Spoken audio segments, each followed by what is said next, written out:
What's going on, everybody? Welcome into another episode of Profit Picks. And it's Friday. We have our good friend Mr. Rob Veno joining us again, like he always does. How are you feeling today, Rob? I'm good today, Ski. I took a look at this NBA card last night and I don't know, found interest in more games than I usually find interest in. So let's hope all goes well tonight because I seem to have opinions on an awful lot of stuff here. Hey, it's a good day to make some money. It looks that way to me as well. And past couple days have been profitable, so we'll look to keep that going here today. The one game we're not going to talk about, we both agreed off air. We rather just skip New Orleans and Orlando, so we're going to roll right past that one, and we'll go in rotation order. First game up, 557, 558, New York and Atlanta. This game opened it opened Hawks -4. We now see the Hawks as a 2.5 to 3 point favorite. Total open 232. And we've seen some people liking the under here. It's all the way down to 228, even a 227.5 at some shops. And I should just refresh this injury report. I know Bogdanovich and Trae Young were both game time decision here. They're still game time decision. And for the Knicks, we have Mitchell Robinson out, but it looks like everybody else going to be in.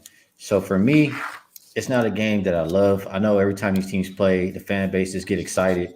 Trae Young, the villain versus New York, right? It's in Atlanta this time, though. That is where they play better.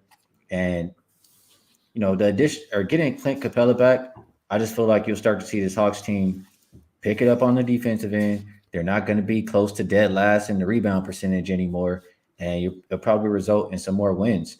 So if I was going to play this one from the side perspective, I would take either the Hawks on a full game or from a total perspective, I'm not even going to get there. I know props that are interesting to me in this one.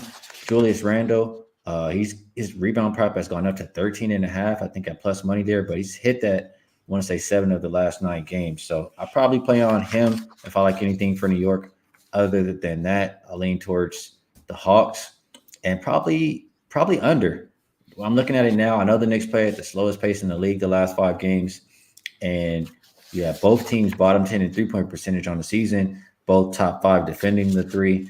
I think that will result in less points. So lean Hawks, lean under, lean Randall props. What do you think about this one, Rob?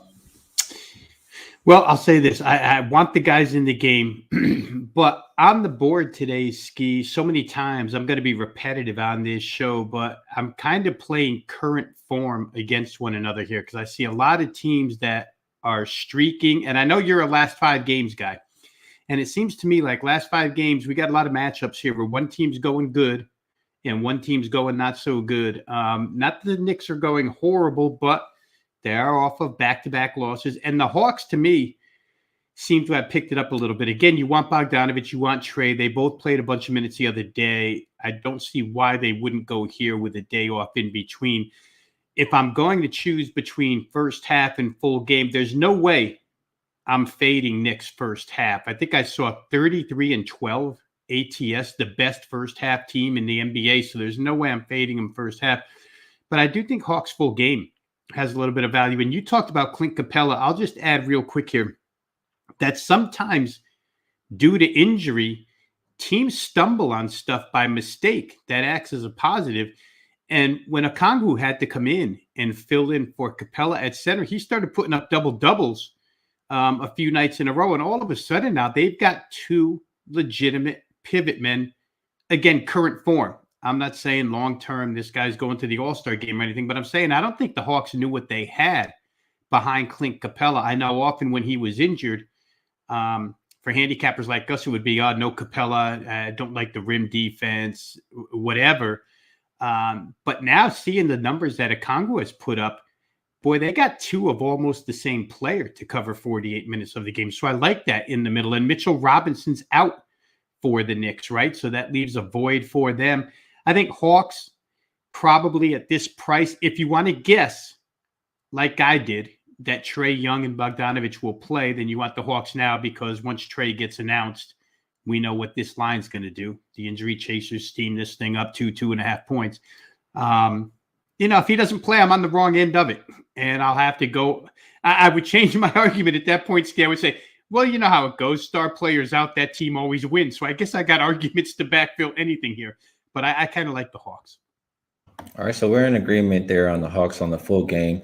And, shout out to everybody watching on Twitter. We're also live on YouTube. So I can, for now, and I'm working it out. I'm still new to doing things on this channel, but I can see the comments on YouTube. If you have any questions or anything you want to share, feel free to come through and we'll do our best to answer or share what you guys are liking today. We have Gaming Heavy in the chat so far. It says peace and blessings. Let's make some money today. And our guy, OG Wham, says hit the like button, family. Yeah, I appreciate you, Wham. If you guys could do that, hit the like button. It would help me out a lot. So let's keep rocking. If you have questions, bring them into YouTube. Next game up, we are going to look at Golden State and Cleveland. This one opened Cavs -7, and it's all the way up to 8-point favorites, even 8.5 popping up at some shops. Total for the game opened 228, and it's all the way down to between 224.5 and 223.5. So make sure you line shop depending on which way you like that total. So for this injury report, right now we see Jermichael Green game time decision. We see Iggy game time decision, Kuminga game time, Wiseman game time, Clay game time. For the Cleveland side, Donovan Mitchell is game time decision. A true questionable. Rubio's out, Wade out, Windler out. So for me, I feel like, majority of people watched that Boston and Golden State game last night, right? You saw them, how they were playing, and you saw the overtime game. We like to fade teams off that overtime situation. Look at everybody. Steph Curry, 43 minutes. Jordan Poole, 43 minutes. Wiggins, 39. Green, 37. Clay, 36. It's going to be some guys sitting in this one. That's just how I feel. And on top of that, Warriors already not a good team on the road. We know they've only won 5 games. They've only covered 7 out of the 23 road games they played this far.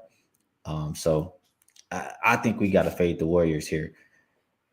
Let me read off these numbers. I shared it on my free play pick video at wagertalk.com today too, but I'll share it here. We're looking at unrested road dogs after a road overtime game, and they're versus an opponent off a loss. I have them as 3-17 straight up, 5-15 against the spread. That says to fade the Warriors, and that's dating back to 2015. This Cavs team, with Mitchell, last time he was doubtful. Now he's questionable. I feel like that's a little bit of an upgrade. I would think he plays today. And we know how dominant Cleveland has been at home all year. They've only lost 4 games. They're covering above 65%. So I think they can get it done by the margin here. I like the Cavaliers. I took a -7. They're up to -8. I wouldn't take them at double digits, but I would still take it at the current number of -8. How do you feel about this one, Rob? Yeah, you beat me to the punch there, Ski, because I only got 7.5 when I got in. But I'm with you. Listen, the injury report isn't official yet, but we know right where this thing is going. You laid it out pretty well. We're not going to see a whole host of Warriors. It just happens on back-to-backs all the time. Never mind back-to-back against Boston in overtime on national TV. Steph hoisted up 18 threes last night. This is a game where you bet Cleveland right now in anticipation of this line being 11.5 when that injury list becomes 8 players long later on today. Steve Kerr's done it all season long. And for the Cavs, it's certainly anytime the Warriors come into your arena, it's a bullseye type game, right? Warriors get everybody's best shot. They haven't been great on the road. They played as good as they could play last night. Saw Steve Kerr's post-game conference, and he alluded as much that they played really, really well last night. And in spurts, he thought they played championship form again. But I don't expect that to happen on back-to-back nights against Cleveland, a team we've gone over their assets time and time again. They pose a problem to Golden State front line-wise. I think Donovan Mitchell will play, as you said. Their backcourt certainly poses a problem for a shorthanded, what should be a shorthanded Golden State backcourt. So 8.5 to me is a fair price still. I would still lay it. where the Warriors are concerned, if you're looking at player props, I mean, you probably won't be able to get them till later. But again, we've seen this before. This has all the makings of a 25 to 30 field goal attempt game out of Jordan Poole. And when he has the green light, nobody else on the floor to go ahead and shoot, he's going to shoot. So you may want Jordan Poole props. Again, you probably have to wait till later, till everybody who's going to be out is listed as out. But I'm on Cleveland here. I like it quite a bit. All right, we're matching up on this game, and I love it. I'm pretty sure that line's going to continue to go in the Cavs' direction. So get on it now if you like that side. I'm already on it. Rob is already on it. Let's get paid. And shout out to Steven. He said he loves the show. Appreciate you watching. And we got our guy, Dabby Cab, in here. I know what he's looking at today. We're not on that game yet, but when we get there, I know whose three-pointers you taking over. So appreciate you tapping in, Dabby Cab. Next game up, we're going to go 561, 562, Miami and Dallas. And this one opened Dallas minus 1.5. We've seen a flip of favorites. It's now Miami minus 1 or minus 1.5. Total open 216. And we've seen it go up a little bit here to 218.5 or 219. Injury report for both of these teams. For Miami, Haslam, game time decision. I don't know how much that matters. Jovic out, Robinson out. For this Mavericks team, Hardaway, I have him as game time decision, but he's likely they'll still be without Maxi Kleber. Christian Wood is going to miss this game. That's a big deal right there. And Wright also out. So this time, I'll kick it to you first, Rob. How are you feeling about Miami and Dallas? Well, again, it looks like two teams go in different directions, right? All of a sudden, Miami has that feel of a team that's picking it up a notch. But they're healthy again, Ski. I mean, everybody, for the most part, that needs to be on the floor for them, 1 through 9, 1 through 10, is on the floor now. So that's a good sign for the Heat. And they've converted that into some recent victories, whereas Dallas, the injury bug has bitten here, and it's a shame, right? I mean, they were doing so well with Tim Hardaway. Tim Hardaway goes down. They start to sink a little bit. Dorian Finney-Smith comes back. And as soon as he comes back, Christian Wood goes down. So the injury bug certainly hurting Dallas at this point in time. Jason Kidd publicly, I don't want to say calling out, but, talking about importance of playing well tonight. There's a little bit of internal strife there right now with Dallas. You see a lot of reports about potential trades where Dallas is concerned that maybe Luka isn't as happy as he should be on the floor. So, you start adding all those things up. And when Miami comes to play, we've seen it out of Jimmy Butler and Bam Adebayo for about 3 or 4 games now. When they come to play, they look like playoff Miami again, right? And to me, against this Dallas team, Friday night at home, it takes a lot for me to play against home teams.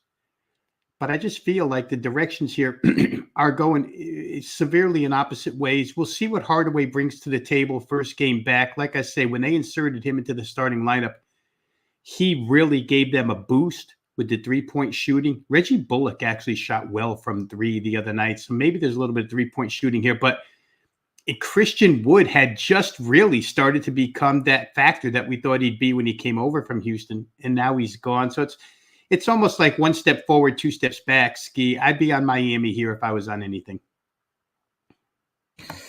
I think I would be with you. Looking at, the recent performance stats, offensive rating, defensive rating, rebound percentage, all the things that I care about, all favor the Miami side. And I think missing Christian Wood is a big deal. So I would be looking that way. The total, I do see Dallas is 15-8 to the over at home. And I did have a system here. I just I lost my note sheet, but it was something like Dallas. It's pretty much saying like the past 3 games Dallas has been playing. The amount of points that they're putting up is greater than the total that we're looking at today by more than 10 points. And it's saying that the opponent they're facing is also off and over. So it's something like that as far as the system. I wish I had my note sheet in front of me for that game, but it was about a little bit under 60% to the over, dating back to 2016 on about 160 games. So if I was going to follow the system, I would be in line with the market, betting it up from 216 to 219. The pace of play for both of these teams does scare me. They're both bottom five the last 5 games, but I would trust the system if I was getting involved in this game with the over, or I'll play the Miami side. So good stuff on that game. Let's keep it going here. We have Clippers and San Antonio, and the Clippers opened as a 6.5 point favorite. There's right now a 7 point favorite. Total open 232, and is down to 231. As far as the injury report is concerned, for the Clippers, I don't see the usuals on the injury report. Paul George and Kawhi are clean for today. Luke Kennard is out. John Wall is out. For the Spurs, they'll be without Devin Vassell. So I was looking at this one from a few different ways. Really, I just feel like Clippers, off of a couple losses, I feel like they're going to be the hungrier team tonight. We know you can, look back as far as you want to look, or past few years, as long as they've had Kawhi and Paul George, when they're off a loss with both of those guys in the lineup, it's above 70% against the spread. So I think, like I said, they're hungry and they're looking to respond here versus Spurs team, who's probably satisfied off of the win that they just had. They're not, they don't have the expectations that the Clippers have. Clippers are not even 500 right now. They got to get it going. That's how I feel initially. And then, we already see Paul George is in there. They were both likely, but I know Paul George's minutes restriction is going to be increased. He's supposed to be playing up to 35 minutes today. And you just look at when Kawhi goes back and faces his old team.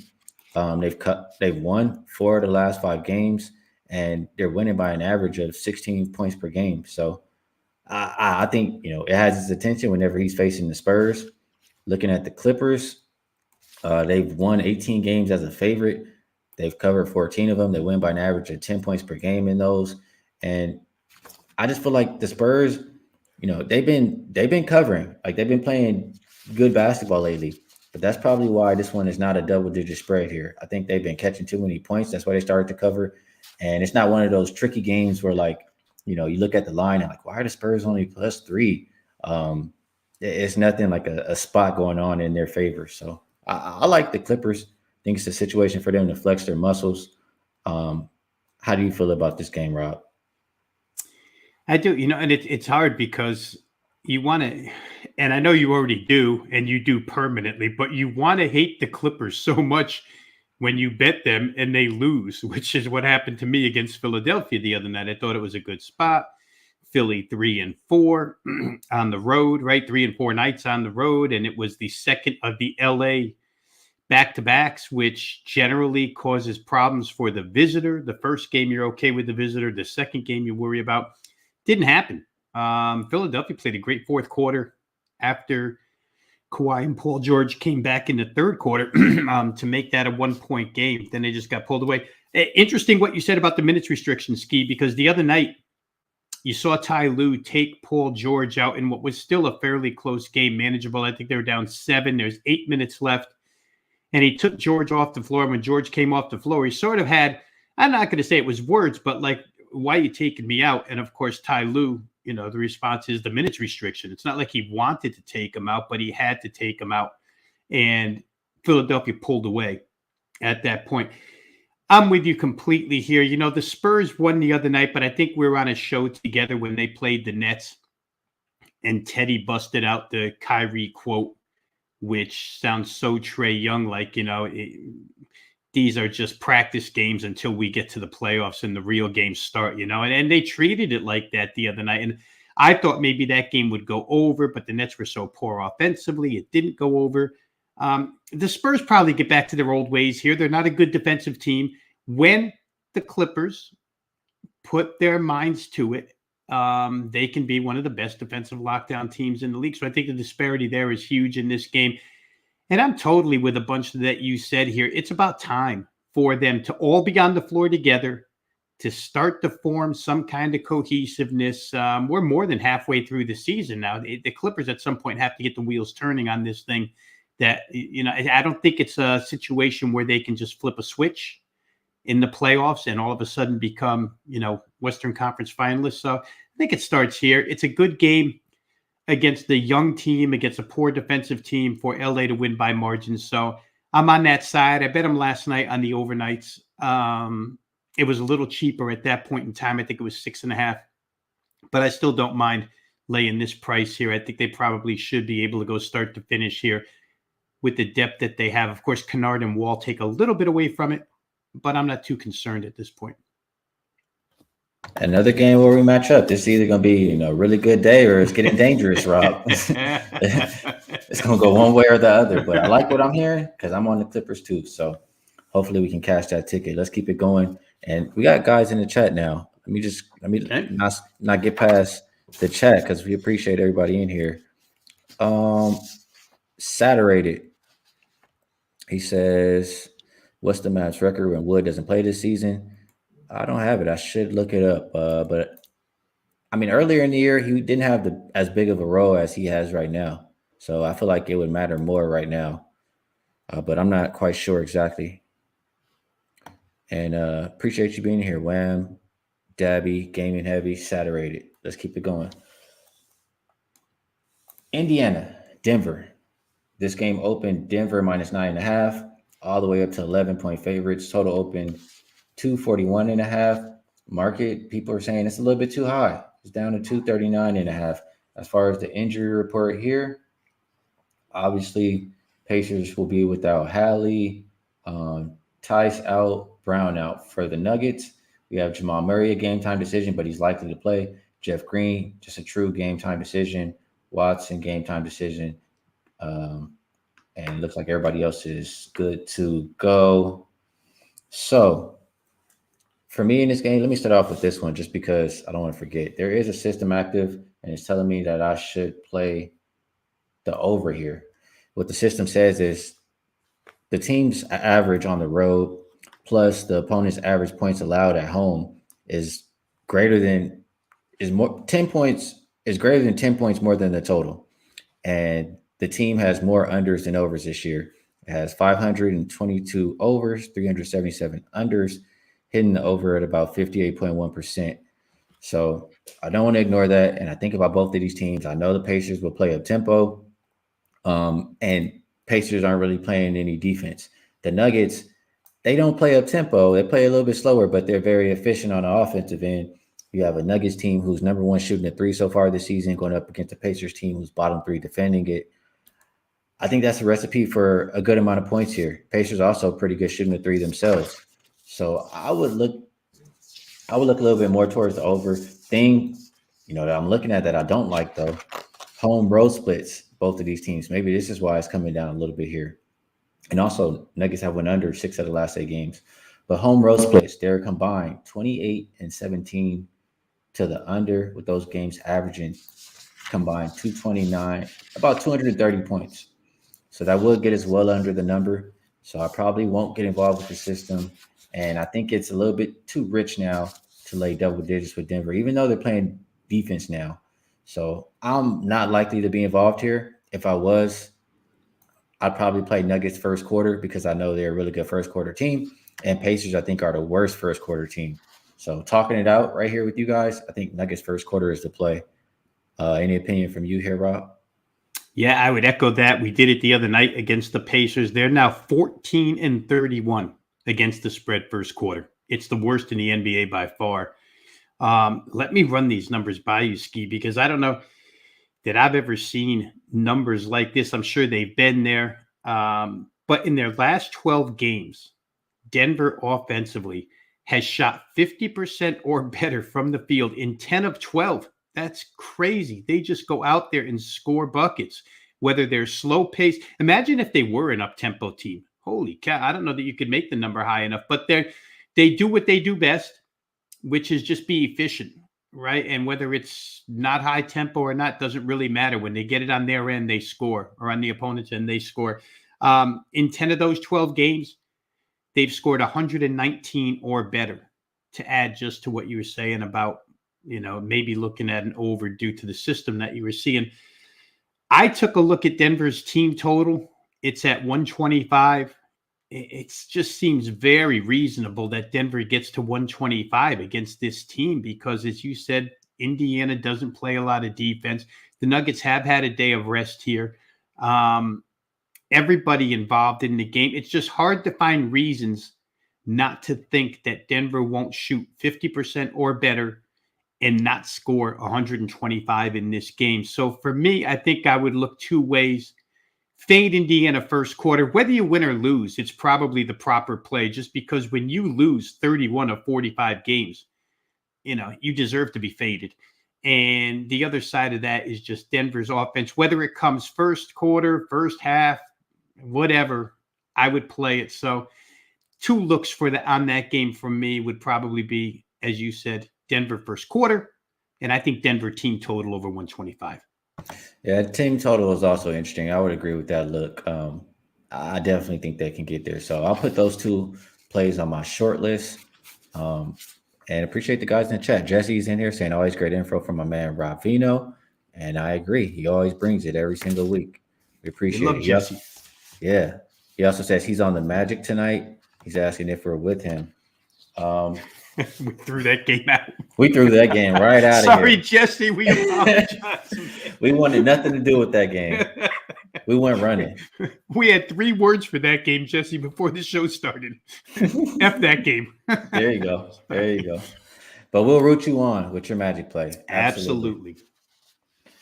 All right, let's keep moving here. We have Brooklyn and Utah. This one opened Utah -6. Favorites again, huh? Now up to -7.5. Total open 229. Hanging right around there. Highest total I see is 230. As far as the injury report, it is Brooklyn on a back-to-back, so we have to be careful. I mean, it only has Kevin Durant listed out right now, but I wouldn't be surprised if anybody was at it. For Utah, only Kelly Olynyk listed as out. And the first thing that pops in my mind is I get it. They just, covered a spread like this in their last game, but what does that make them? 7-14 as a favorite? Or I don't know. I just know they don't have a good record. We don't want Utah laying points. We want them catching points. And just thinking about that, and I feel like this Brooklyn team is pretty embarrassed right now with how they're losing these games the same way they did last year without Kevin Durant. I just can't help but think you still get some kind of effort. And if you get the effort and you play the defense how Brooklyn's been playing, at least they can stay within the margin. So I'll lean Nets. Probably more than that, I would think if they're going to be in it, Ben Simmons going to have to do a little something. Rebounds and assist prop was good to us couple games ago. I think we can get back to that tonight. And shout out to our guy, Dabby Cab. I saw him in the chat earlier. He likes to look at Jordan Clarkson over his three-pointers, and I can't talk you off because Brooklyn's a bottom 10 team defending the 3 this season. So probably look at one of those props, Jordan Clarkson threes, Ben Simmons rebounds plus assists, or just fade Utah laying points. How would you look at it, Rob? Well, just to back what you're saying about wanting Utah with points at home this season, overall, they're 13-9 and a push against the spread. But out of that 13-9-1, they're 8-0 as a home underdog. They're only 5-9 at home as a home favorite, speaking to what you just said about not wanting to have them laying points. So 2 different teams at different times. However, I don't think I want any part of Brooklyn in this game. 5 straight point spread losses. Kyrie again, what he said and then they go to Phoenix last night, Ski, and I think Kyrie starts that game into the third quarter. He's 3 of 16 from the field. Now, you're talking to a guy who had his player prop last night, points and assists over 34.5, and this guy's 3 of 16 into the third quarter. I'm thinking, what is wrong with him? And he came back and got that. He actually scored 30 and had 7 assists, so he got over with a huge quarter and a half. But I don't know that I can play this team with him on the on and off switch. When he feels like going, he goes. When he doesn't, they were getting beaten by a Phoenix team, which, as we know, is decimated, right? The injury list actually added last night Jock Landale to that. I think there was 7 or 8 guys out again for Phoenix. So how you get behind Phoenix so far for 3.5 quarters and a furious really rally over the last, 6-7 minutes was when the Nets really turned it on. Back-to-back nights, now up in altitude. I just don't know that I want them. As you mentioned, we don't know what the injury report's going to look like at the end of the day, but I would think most of these Nets go. And then the contradictory argument, I think, to your point, is today in the articles that I read, there's a lot of questions about Kyrie's leadership. So again, you said you think they're embarrassed, and that could very well be. When you start reading stuff like this and hearing stuff like this, these guys all want to prove somebody wrong. Utah can score with anybody. They're scoring huge as of late. Nets second of back-to-back in altitude. I don't know where the defense will come from. They're really not that good defensively anyway. So if I was going to look, I'd look at some form of over, whether it be first half or full game. It's probably the only way I could look, maybe even Jazz team total. I would just have a real hard time playing side because Utah, as you said, isn't a good favorite, and 5-9 is a home favorite, backs that up. But the Nets 0-5 since Durant went down against the spread. I don't want that either. Tell me this, Rob. Would you look at? Do you trust Utah defensively? No. Okay. No. All right. I watched them play Philly the other night, and Philly's a different breed than Brooklyn because they can just toss it into Joel, right, against a team that can't defend it. But Walker Kessler, the kid from Auburn. Now, remember, Jabari Smith was his teammate at Auburn, and Jabari Smith went third overall, and he was the one everybody was crazy for. But Walker Kessler is a guy, for those watching who don't know, last season at Auburn, Walker Kessler had more blocks himself than over 50% of NCAA teams. So he's a legitimate 7-footer that is now all of a sudden playing really, really well, that he's getting minutes. That could be an issue for the Nets as well in this game. He's developing pretty well. So I still don't trust them defensively, Ski, to answer your original question. They run too much. The floor is always spaced. In Utah games, there's always open shots. So if Joe Harris, Seth Curry, there's a lot of three-point shooters still on the Nets to light it up as well. So we'll see. I would probably try some form of over. All right. And I guess I'll leave that one alone. I'll stay far, far away. I am seeing Warriors release their injury report. We just talked about that game, and I'm over here trying to, tweet. I did a free play video on wagertalk.com this morning. So you can always, check there. We all put our stuff up. And I did use that Cleveland game and told everybody to get involved early before people start getting rolled out because the line is going to move. And I said it again on this show just a couple minutes ago with Rob, and that line is on the move. So I was trying to get that tweet out because I put the video up by Wager Talk, or they edited it and put it up, but I didn't get a chance to tweet it out yet. So now, done with all that good stuff, let's keep it going here on the show. Steph out, Clay, Wiggins out. Let me see. Who else did they say here? I know those three guys. Was there anybody else that I missed? Wiseman out. Kuminga's probable. Iggy out. So Iggy, Draymond, Clay, Wiggins, Steph. Who's playing? That's what I should be looking at, right? All right, I'm happy with my position. I'll say that. Yep. All right, let's we got two more games on the NBA slate, then we can talk a little bit of NFL. And let me just look on the chat before we move along. Rara says fade Golden State. I agree. Wham putting some bets in here. He's on that Denver first quarter, -3.5. He likes the Clippers -7. And he likes the Grizzlies -4 in the first half. Take him to the bank, Wham. I'll probably join you on that Denver first quarter. I'm going to do a little bit more work after we just talked about it here on the show. Let's take a look at a couple more comments before we move on along. Saturday says, if you ever find yourself questioning the leadership ability of a flat earther, you're probably already in deep shit. Yeah, I definitely don't think Kyrie is a great leader. And Rick White says, Cavs got a big game tomorrow. Only way I could bet the Cavs is first half. I agree. But in the same, regard, Warriors, they don't have a lot of guys probably available tonight, and they're likely to run out of gas the longer the game goes on. So I hear what you're saying, and I raise you one, Rick White. Let's keep going. OKC, Sacramento. This one opened -3 for the Kings. Still 3 or 3.5. Total open 239. It's up to 241.5.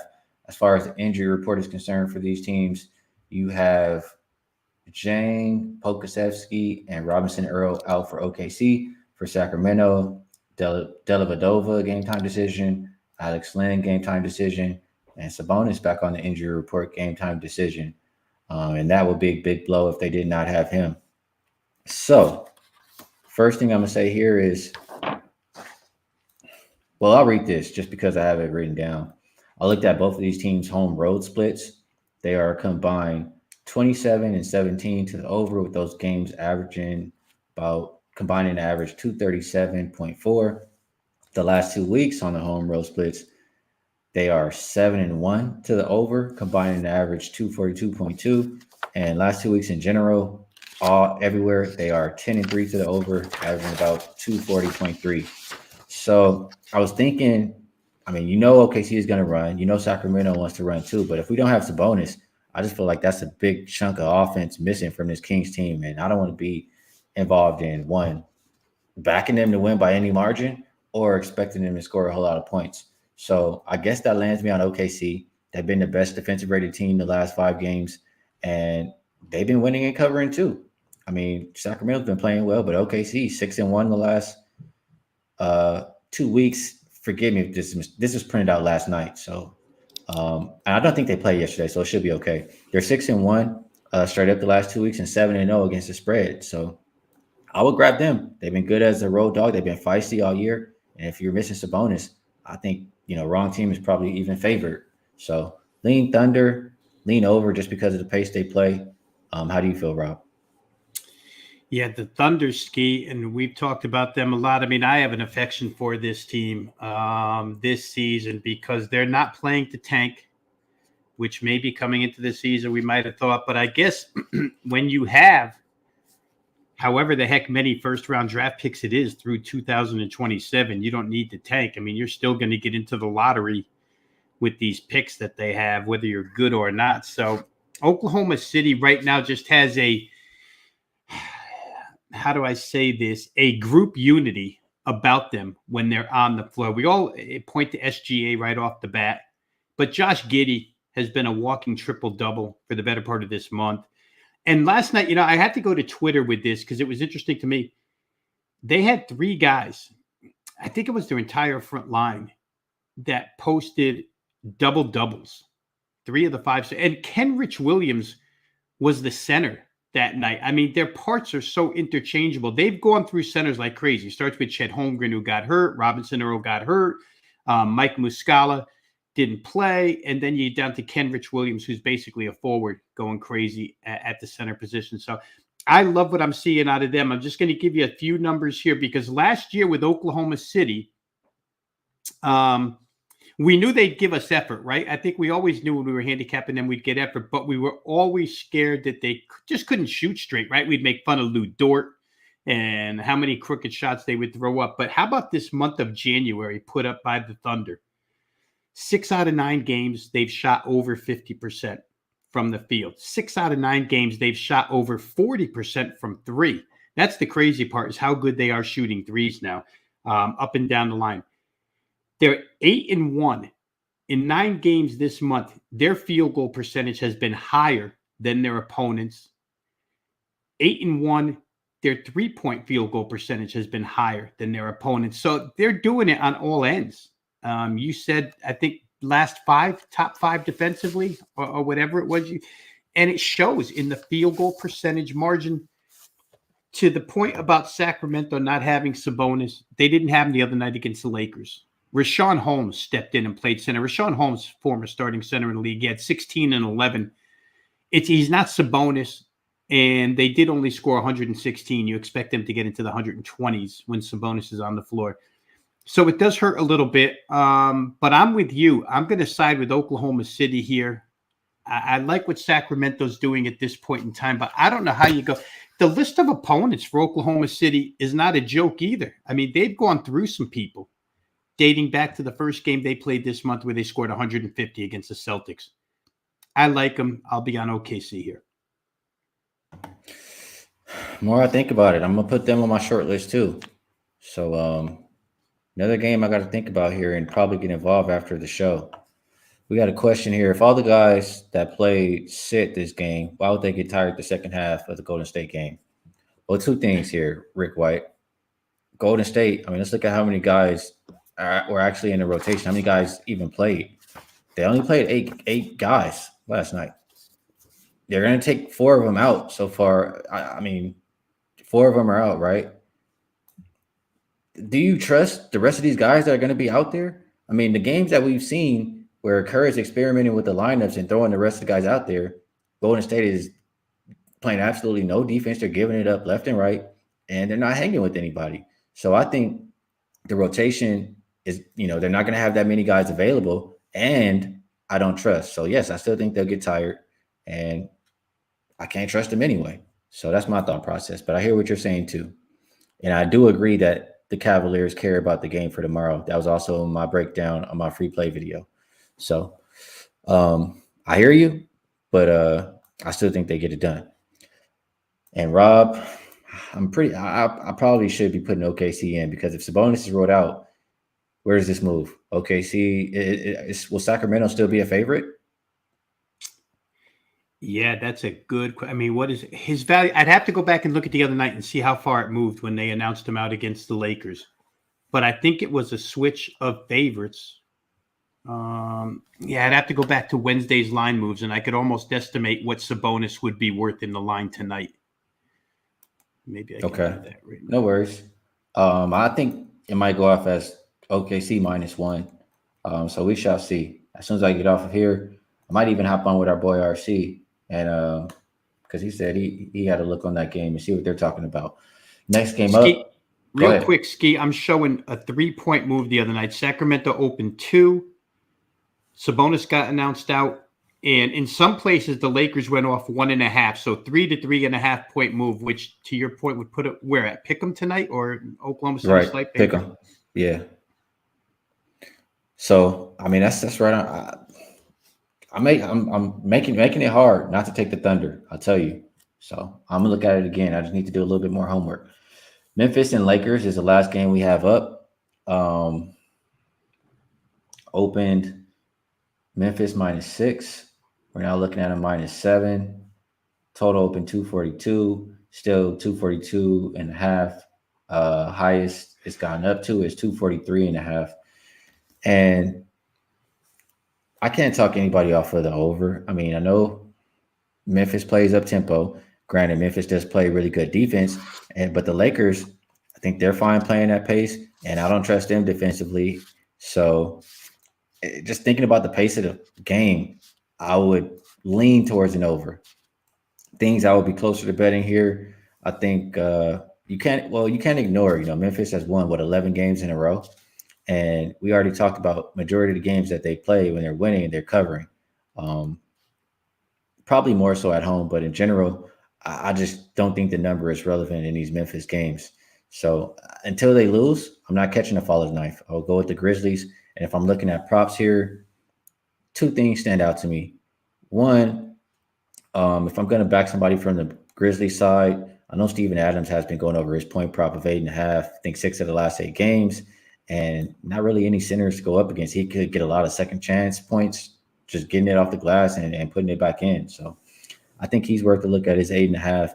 And on the flip side for the Lakers, I like Thomas Bryant under 20.5 points plus rebounds. And I played him a couple times, but when AD went out, his role increased. He was getting double game after game. He's had double 4 out of the 5 games to start this year. But the following 4 games, you've seen his minutes decrease from up towards 29 to closer to 20, even below 20 in a couple of these games, and he's just getting outplayed by Gabriel, and he's not playing any defense. So just a combination of him being outplayed lately, the matchup that he has tonight, Jaren Jackson Jr. can clamp, he can keep him in check, or Steven Adams can keep him off the boards. I just think it's going to be another tough game for him, and he might not even be out there on the court that much. So Thomas Bryant under 20.5 points plus rebounds is in my pocket, and I do lean Steven Adams over his 8.5 points and the Grizzlies minus the 8.5 or wherever that number is right now. -7. Rob, how do you feel about Grizzlies and Lakers? Well, my first inclination is to just play over. And that's kind of crazy, Ski, because again, we kind of put that red flag up when these things cross over 240. Memphis 7-1 over the total last 8 games. Lakers poor defensively, allowing 49% or better from what I'm showing in each of their last 4, either 49 or 50%. And when you're going to get that many shot opportunities and you're going to give up 50% because we know Memphis is going to run at them, right? It just suggests a lot of points for the Memphis side. But I don't disagree with the fact that the LA can get theirs too. I mean, they're showing to me on a nightly basis now that Russell Westbrook is playing a lot like old Russell. A lot of triple doubles over the course of his last 10 games, a lot of points scored, a lot of aggression. He's helping LeBron out quite a bit here. They can get a couple other guys to sink some threes. What's interesting about this game, Ski, is, again, I talked earlier about Jason Kidd kind of speaking up prior to this game to fire his team up. And Darvin Ham has done a little bit of talking here to fire his team up. It seems like whenever Memphis enters your arena, and it's funny because you and I used to always laugh, I can't wait to see the next Ja quote. And all of a sudden, when Memphis walks into town, it's like the other team recognizes them as that, loudmouth, trash-talking team. And Darvin Ham wants his team to be aware of that, and he wants to see how some of the other guys, aside from LeBron and Westbrook, will respond. So I think it's kind of a call-out to his players, other than those two, to perform well here tonight. I think they probably do. Again, I would probably look over first.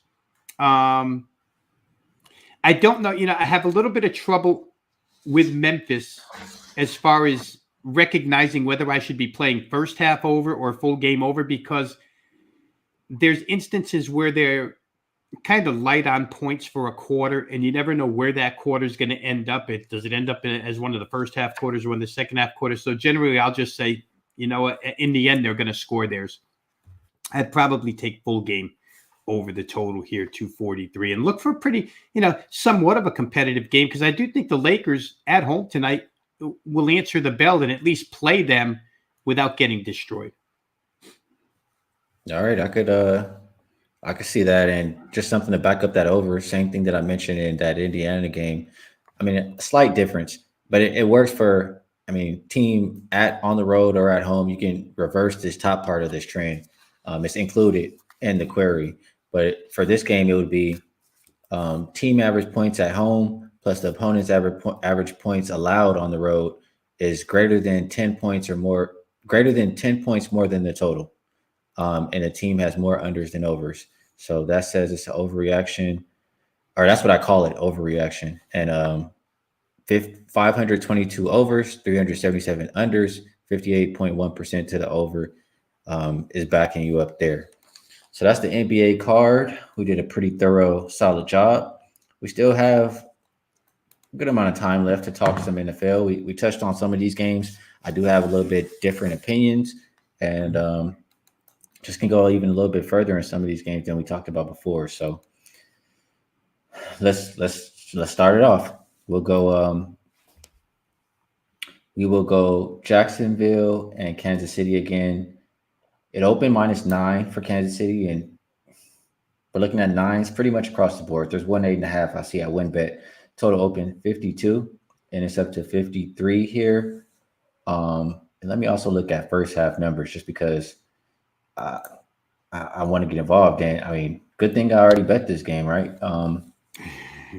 Kansas City first half open -4.5. It's up to -6 or 6.5 at some shops. The first half total open 25.5, and it's up to 26, mostly 26.5 out there. So that's what we're looking at right now. And so for me, I decided to do saturated. Okay, wager talking here. Appreciate y'all tapping in. I didn't even notice, but I appreciate y'all tapping in. So what I'm going with here, I like Kansas City. I like Kansas City in the first half -5. I'll talk about that first. And I also like them on the first half team total over the 15.5. And really, I was looking at, I should have pulled this up. Let me kick it to you first, Rob, so I can pull up this note sheet. I was looking at, though, the margin difference for Kansas City and Jacksonville in the first half. You have a difference of 6.2. And also just, I know it's the previous playoff games that Kansas City's been playing. They jump out early, and I'm going to grab the number soon, and then they kind of just pump the brakes and play conservative. They've gone over 15.5. I want to say the last three or so with Mahomes off of a bye. So those are the ways that I'm looking initially. Did anything change for you between Kansas City and Jacksonville? Yeah, I don't know that anything changed here because I think I've had the same opinion on this game since we were, made aware that this was going to be the matchup. But you want to try and find ways to attack the game, right, Ski? Now, one of the ways that I played a couple of days ago was this first quarter over 9.5 points. And, it sort of goes to what you just said about Kansas City jumping out early. They usually, their first drive in these playoff games seems like it's always money. Like I said, Adam, have the numbers in front of me to back that up, but it just seems like they go right down the field off an Andy Reid script and get themselves a touchdown right off the bat. But I like the fact that they played each other once already this year. Game went 27-17, and it was a game where I'm going to pull my stuff up here too, where Kansas City final score-wise wasn't necessarily all that dominant, but they were 20 points at halftime, 20-7 lead. So again, that would speak the first half total. That would speak the KC first half as well. So we know that we can like them there. I think on the Jacksonville side, here's one of the external things that led me to betting Kansas City first half. First quarter, game over. Jacksonville's been through basically 2 playoff games in a row now, right? They had to play life or death with Tennessee to win a division to get in. And then they had to come back from a 27-0 against the Chargers to win. It takes a lot out of a young team. And they were both at home. Now you're going to take yourselves on the road to a team that's already seen you once, a team that's been there, done that. And I just feel like Kansas City gets out on top quick. I don't want to disregard Jacksonville's ability to score. Because I think they can. But if you're asking me, can the end of the first quarter be 10-0, 7-3, 14-0, something in that vicinity? Heck yeah, I think it could be that. 9.5 to me seemed a little bit low. To get into side here, I think you can tell by the way I'm talking. I like KC. I don't think they'll let off the gas pedal here. I saw Patrick Mahomes. And, of course, Patrick Mahomes, it's a tough guy to listen to and take everything he says as, gospel truth, so to speak, because Patrick Mahomes kind of talks in company speak an awful lot of time. He's never going to be disrespectful to the other side. But his basic line of thinking here, Ski, was, they played us extremely tough the first time. We're not looking past them. All the right things to say, right? But I tend to believe that. I tend to believe that despite what happened in the first game, KC still won by 10. And if they come to play, and if Jacksonville's even the slightest bit rattled by the opposing crowd, then 10 again doesn't surprise anybody. I mean, to lay 8.5 in this, and I did see a couple of 9s pop up, but I think anything under 10 is worth laying with the Chiefs. The only thing to me that makes this halfway interesting is the fact that it's Doug Peterson against Andy Reid. Right? 2 guys that coach together. They know each other inside and out. But again, Doug Peterson's dealing with a bunch of guys who have never been there, while Andy Reid is dealing with a bunch of guys who want to win a Super Bowl and have been there. So I kind of like a lot of things here. I think so far early, I've settled on first quarter over. I'll probably get to Chiefs first half team total over, which you suggested. And I probably get the Chiefs against the spread. I mean, I like an awful lot of things here that involve Chiefs and overs. And I'm in agreement with you. And also, just let me ask you, did you happen to see, I saw a tweet this morning that it was referring to an old football game where, the team couldn't hear because the crowd was so loud. And the tweet said that this is going to be how it is after Trevor Lawrence comments in Kansas City this week. So I'm not sure what he said, but was he being? Do you have any idea what he said? I got to go back and look it Yeah. up. What did he Yeah, say? he basically said he can't imagine it being any louder in Kansas City than it was in Jacksonville last week during their comeback, which, it's not a harmful quote, but the other side can twist that into being a chip on their shoulder, right? Or you think, and take it from somebody. I don't know how many people watching us right now have ever been inside Arrowhead Stadium. I have. And I've been in Seattle as well. Two venues that basically try to lay their claim to we're the loudest NFL stadium, right? I've been in both. I almost feel like Kansas City was louder, to tell you the truth. That place is crazy. And Ski, I was there for a KC Chargers game on a Thursday night, which was an AFC rivalry, West rivalry. So you get the idea of how loud it's going to be. Trevor Lawrence didn't impress me last week, even in the comeback. I'm like, well, the Chargers kind of halfway blew it. Trevor Lawrence kind of made a couple of good passes, but missed a lot more than he hit.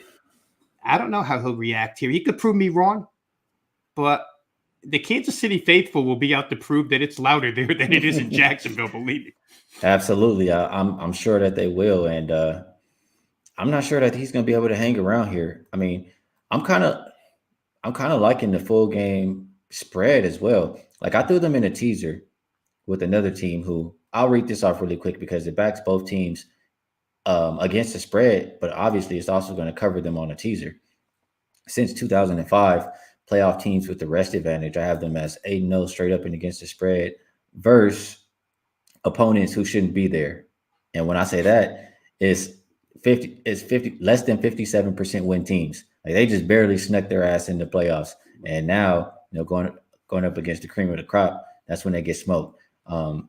Those playoff teams with the rest advantage win by an average of 18.1 points per game.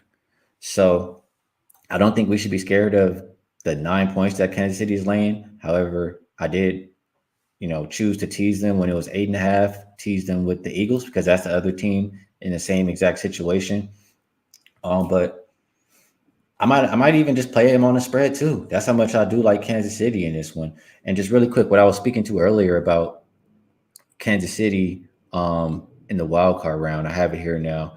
So 3 games from Mahomes with after a wild card bye, and they beat the Browns 22-17, but they were up 19-3 at the half, which doesn't get you over the full game total, doesn't get you over the first half total, but Chiefs get over that first half team total of the 15.5 or whatever we're looking at here right now.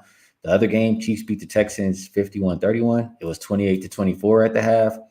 Other one, Chiefs beat the Colts 31-13. It was 24-7 at the half. So they get up early, and then they kind of just say, we won this game, just go ahead and milk the clock, however you want to call it, get in and get out. So that's why I think the first half plays are good. And I don't know. I still think they win the game and win by margin. So I think we did a good job on Kansas City. Anything else you want to add before we move to next game? You know what, Ski? Just off the air, because every time you talk, it triggers something in my head. But the letting up off the gas angle at the end.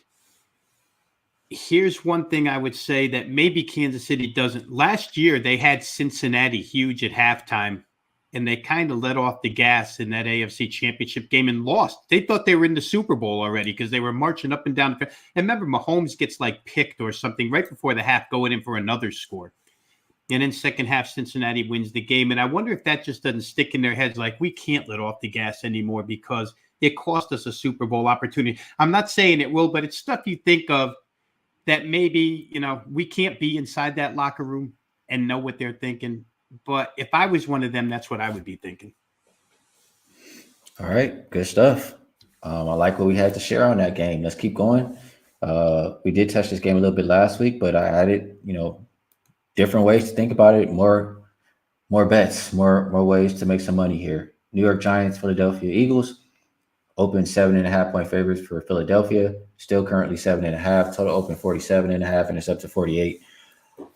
So is the other team a part of that trend or query or whatever I said, the playoff teams with rest advantage, they're 8-0 against the spread versus opponents who shouldn't be there, winning by an average of 18.1 points per game.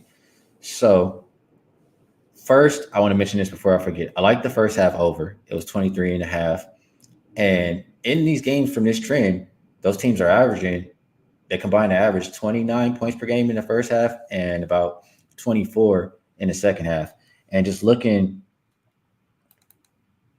I mean, honestly, thinking about it out loud too, Jacksonville, they allow, I'm going back a little bit and back and forth, but Jacksonville, they allow the sixth most points in the first half, but they tighten up. That second half defense has been legit all year long. And the Giants, I think of them, I feel like they're a first half team or a second half team, and I feel like the Eagles are a first half team. I know they scored the most points in the first half at 17.4 points per game. And just looking at the combined margins for the first half is 8.6 in favor of Philadelphia, and they're only asked to lay 4 or 3.5 rather at some shops in this game. So I think, if you like Philly, if it ain't broke, don't fix it. You get in and get out with the first half. And I think we can expect points to continue to flow because that's who they've been all year. It's kind of a combination of me backing what I've seen from the Query, also backing what I've seen from Philadelphia all year, and just thinking the Giants can at least contribute, 7 points. That would get us, if the Philly can get to their 17 that they average and Giants just give us a touchdown, we're up and over the 23.5 in the first half. So I like those two looks. And Philly, like I said, is the other side of that teaser with Kansas City based on the Query. How do you feel about that, Rob? Well, the Philly first half has been almost knee-jerk for me for 5 or 6 weeks now because they've just done it week in and week out, right? They went on a string where I think they went over the total in the first half 12 times in a row. And in the end, it finally ended the last 2 weeks because second to last week, Jalen Hurts didn't play. So the first half didn't get over. And then they brought him back against the Giants in the final game. And I did play it, but it was 16-0 Philadelphia because the Giants played nobody. So if you want to minus those 2 games out, which I think you can, Philadelphia 12-2-1 over the first half total this year. And better than that, because I always like to make sure that those totals, over is nice to say, but let's make sure it's over the number that we're going up against this week.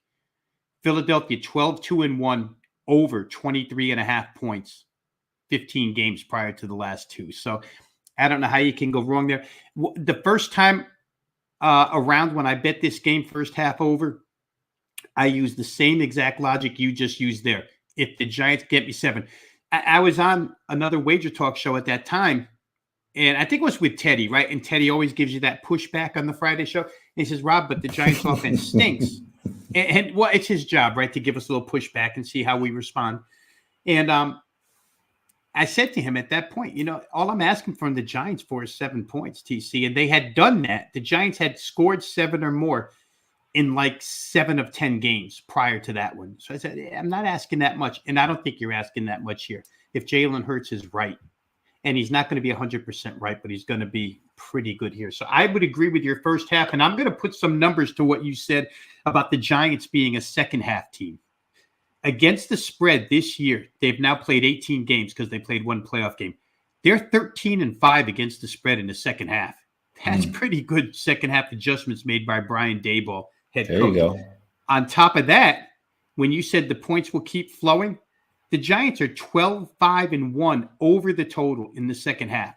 Their points points should keep flowing. You may see full game over as well as first half over. I know our friend and colleague Jay Money likes to call it triples, right? First quarter, first half, full game. I forget, he calls it triple something. But yeah, it's very possible in this game. I like first half total over. And just off of those numbers, I think if we're going to logic class, right? We like to go to logic class a lot around these parts. Then it would suggest that full game goes over as well. All right. I'm liking what I'm hearing there, Rob.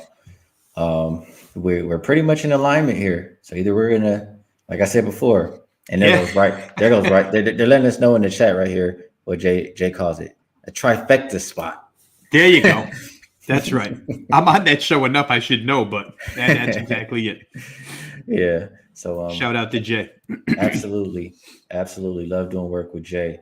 So I think let's we did a good job on that game. We got about 9 minutes till the 11:15 um, magic number that we usually get off at. So let's go Cincinnati and Buffalo, and I'll be more brief here. I'll just I think personally, I think Josh Allen looked at Burrow go to that championship game last year, and how they just lost last year. I just feel like it's a lot of motivation from that. I feel like it's motivation for this team behind the Hamlin stuff, and I don't want to bet against it. And just looking at it from how some other people bet, I don't usually bet this way, but I can look at it like this too. All the tickets, all the money is on Cincinnati, but the line is, going towards Buffalo. I just think, it's telling us a little something here. When Buffalo wins, they usually win by margin, double digits. I know Cincinnati hasn't been the kind of team that loses by more than 3, but I think they do in this one. So I took the Bills minus the 5. Can you talk me off, Rob? I can't because I go back and forth with this game, Ski. I understand the line move. And I think the line move is number one, and probably the biggest reason is the Cincinnati offensive line problems, right? Now they're down 3 offensive linemen. And I think a lot of people are thinking, for Cincinnati, Joe Burrow is going to be under siege all game long. But the comeback to that is he was under siege all the way to the Super Bowl last year, right? He got sacked 9 times in a playoff game against Tennessee last year and still managed to win the game. So if there's anybody accustomed to not having any blocking in front of him, it's Joe Burrow. And, just from a fundamental schematical point of view, I start thinking to myself, if Buffalo wants to unleash pressure, are you going to cover Chase and these guys man to man? Are they not going to win some of these one-on-one battles? So I kind of go back and forth here with this game. This game was going to be played a couple of weeks ago, right, when Hamlin got hurt. And it was already 7-3 in like the middle of the first quarter, maybe not even the middle of the first quarter. So they were going up and down right away. I wonder if it doesn't do the same thing here. Weather should be okay. It's not going to be snowy in Buffalo. I don't know, Ski. I'm going to cut it right there because I haven't come to a firm decision on this game. I can see arguments on both sides, but like you like to say, I got to do a little more work and dig in a little bit more to see where I'm going to land on this one. I could wind up landing in 10 different places here. I'm with you on that. And we can just go ahead and move on to the next game. 317, 318, Dallas and San Fran. This game was the toughest one out of them all for me. It opened San Fran minus 3.5. Now looking at 4s. Total open 46.5 and still sitting at the 46.5. Personally, I mean, this is just feeling because, like I said, this is the most difficult game. I couldn't really come to a conclusion or make a bet yet, but obviously, or not, I think San Fran is clearly the much better team. And even though, I want to think Dak is better than Purdy, but is he really? All Dak does is turn the ball over. I know he played a good game last week, but I don't trust that Dallas side. I don't trust Dak. I trust San Fran's defense, and I think that run game is sick. All Purdy really got to do is get the ball to his playmakers and let them make a play.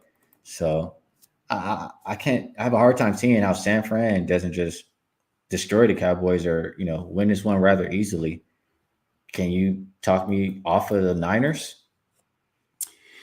Well, I probably talked myself into over in this game, Ski, because all I hear about the last 3 weeks is how great the San Francisco defense is, how this is one of the greatest defenses we see. I tell you right now, it's not the 85 Bears. It's not the 86 Giants. It's not the 2000 Ravens. It's not a lot of things because the last 3 weeks, that team has gotten lit up by Jarrett Stidham of the Raiders.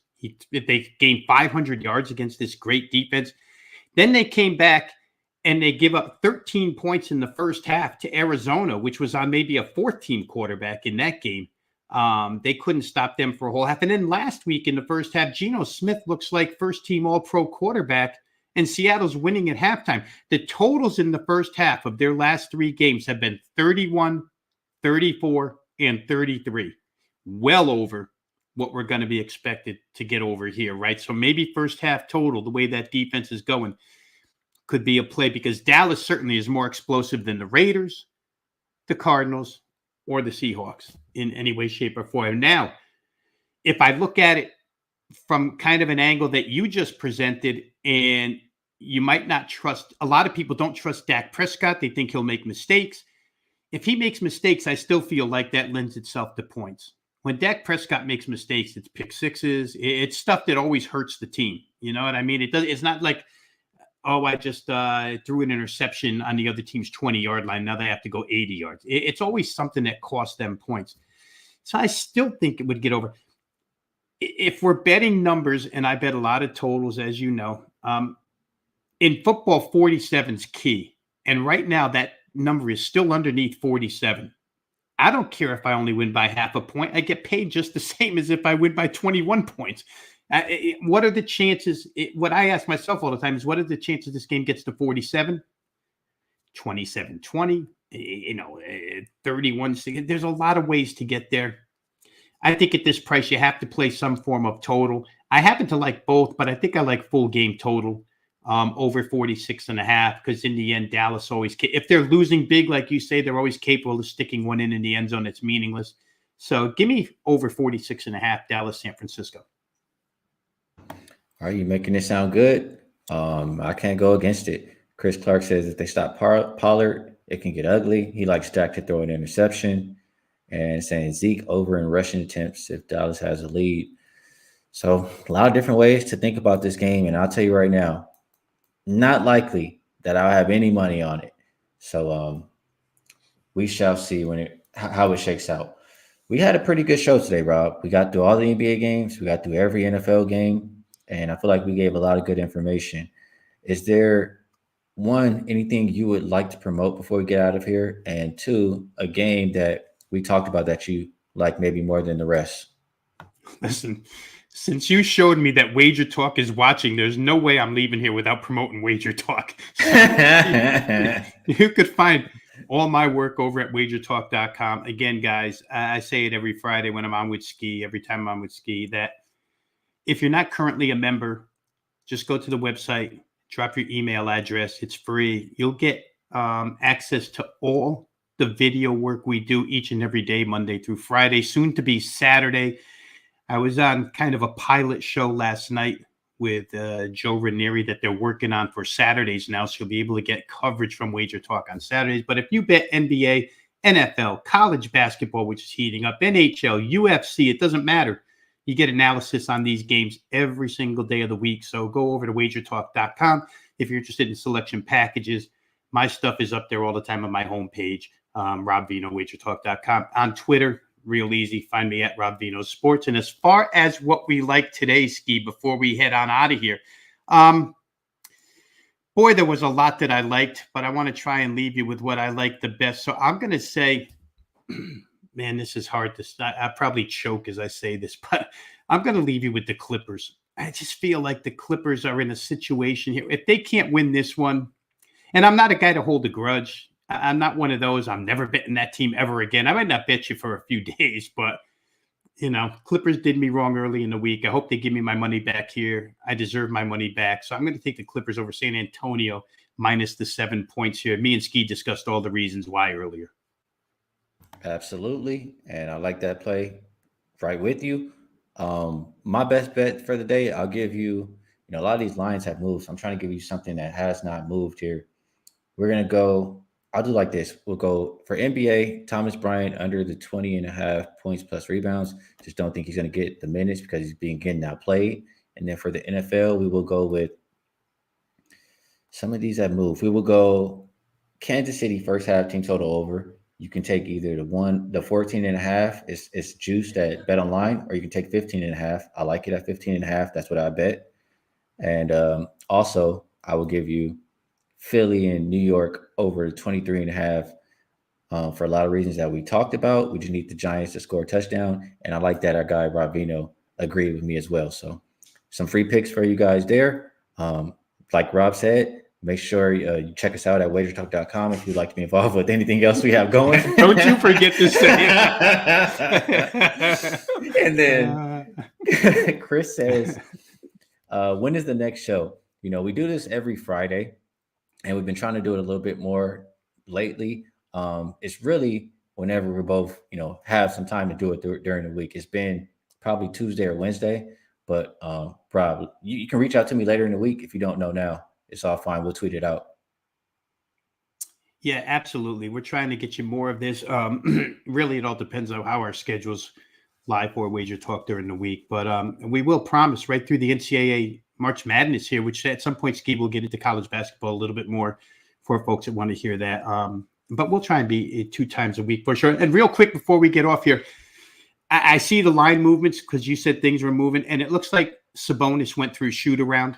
So that Sacramento is now jacked up to 4, and the total is going up to 242.5. I would say in leaving or in closing here that if you like total, which I think I do with Sabonis in, you probably want to get involved now before it goes off at like 244. Right now, I'm looking here. We're looking at some 242s popping up almost everywhere.